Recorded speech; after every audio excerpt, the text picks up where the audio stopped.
भट्ट साहब, मेरे गुरु की वाणी है, मेरे गुरु की वाणी ये कहती है कि जे को बोले सच कूड़ा जल जावे। जो झूठा होता है उसको आग लग जाती है जब कोई सच बोलता है। मैं किसानों की बात कर रहा हूं, मैं मजदूर की बात कर रहा हूं, और ये लोग मुझे बोलने नहीं देते। क्या दुश्मनी है तुम्हारी किसानों के साथ? क्या दुश्मनी है तुम्हारी किसानों के साथ? मैं ये पूछना चाहता हूं। इमरजेंसी ये भी है कि एक मशहूर नौजवान जो एक मशहूर सिंगर था उसको गोलियों मार के मार दिया गया। आज तक सिद्धू मूसेवाला, उसके परिवार को इंसाफ नहीं मिला, वो दर दर भटक रहे हैं। ये भी इमरजेंसी, ये भी इमरजेंसी है। इमरजेंसी ये भी है कि 20 लाख लोगों द्वारा पंजाब में मेंबर पार्लियामेंट चुना गया और वो एनएस से लगाकर अंदर रखा हुआ है। फ्रीडम ऑफ स्पीच, उसकी कंस्टिट्यूएंसी के लोगों की बात यहां नहीं रख पा रहे। ये भी इमरजेंसी है। इमरजेंसी ये भी है कि विपक्ष के व्यक्तियों को केंद्रीय एजेंसियां कार्रवाई करने के लिए छोड़ दी जाती, उनको अंदर रखा जाता है। ये भी इमरजेंसी है। इमरजेंसी ये भी है कि हजारों किसान, उनको खालिस्तानी कहा जाता है जब वो अपनी मांग रखते हैं। अरे पंजाब कोई देश की धरती नहीं है, पंजाब हमारे देश की धरती है। हरियाणा में नेशनल हाईवे को पक्का जाम कर दिया है और किसान यहाँ तक नहीं आ पा रहे, उनको मिला नहीं जा रहा। ये भी इमरजेंसी है। इमरजेंसी ये भी है,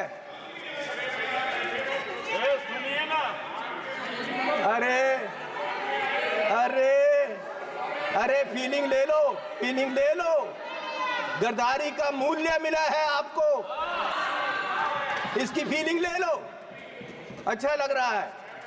इमरजेंसी ये भी है कि देश का एक राज्य मणिपुर पिछले 1.5 साल से जल रहा है और उसको अपने हाल पे छोड़ दिया गया है। इमरजेंसी ये भी है।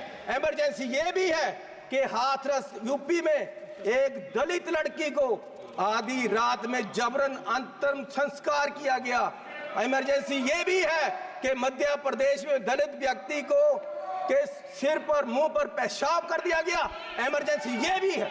इमरजेंसी ये भी है कि अपनी इज्जत के लिए धरना दे रही महिलाओं, पहलवानों को प्रदर्शन में प्रोपोगंडा बताया गया। इमरजेंसी ये भी है। इमरजेंसी ये भी है कि कोई पत्रकार सवाल करे तो उसको जेल में डाल दिया जाता है। इमरजेंसी ये भी है। इमरजेंसी ये भी है कि अपनी शिक्षा के लिए उतरे छात्रों को देश द्रोही बताया गया। इमरजेंसी ये भी। किस इमरजेंसी की बात कर रहे हैं?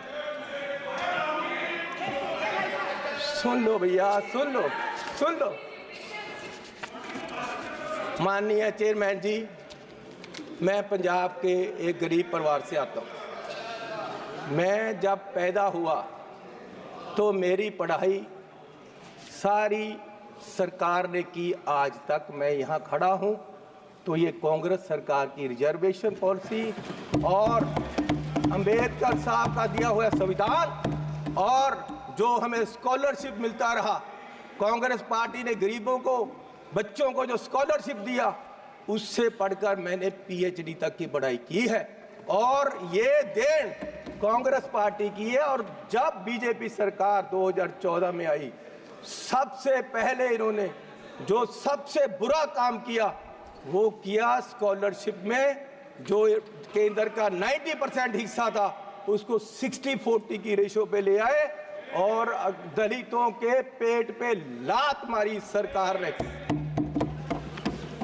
और आज भी फर्स्ट क्लास से लेकर 8th क्लास तक के स्कॉलरशिप जो गरीब लोगों के बच्चों को मिलते थे वो बंद कर दिए गए हैं इस सरकार द्वारा। ये दलितों के पेट पर लात मार रहे हैं। और मिनॉरिटी के भी फर्स्ट क्लास से 8th क्लास तक के स्कॉलरशिप इस सरकार के द्वारा बंद कर दिए गए।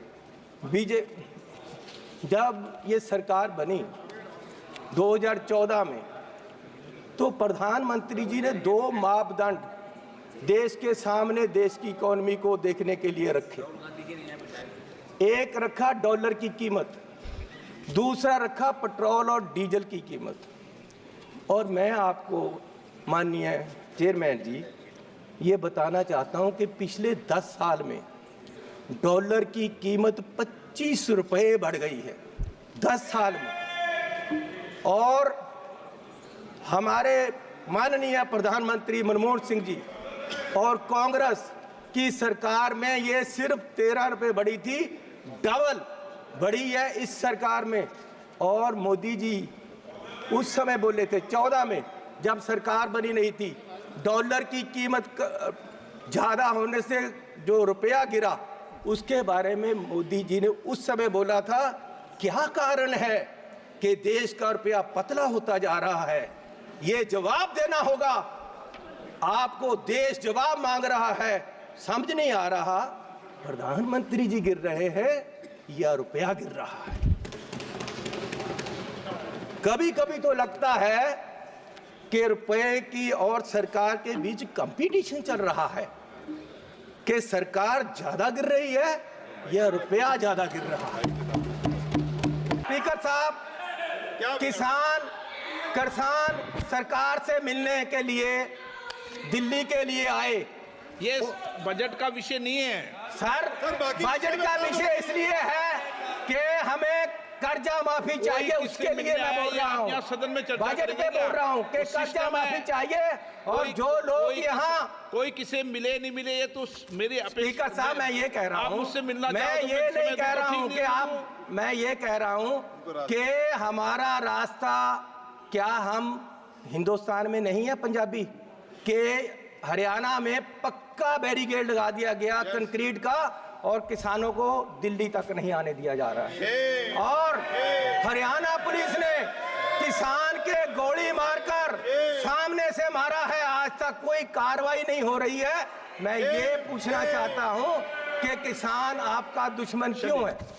स्पीकर साहब ठीक है, अगर आप चाहते हो मैं ना बोलूं। नहीं, मैं नहीं चाहता, आप बजट पर बोलते रहे। जनरल डिबेट क्या बोल रहे हैं? चलो ये है कि तुम्हें गैरों से कब फुर्सत, हम अपने गम से कब खाली। चलो अब हो गया मिलना, ना तुम खाली ना हम खाली।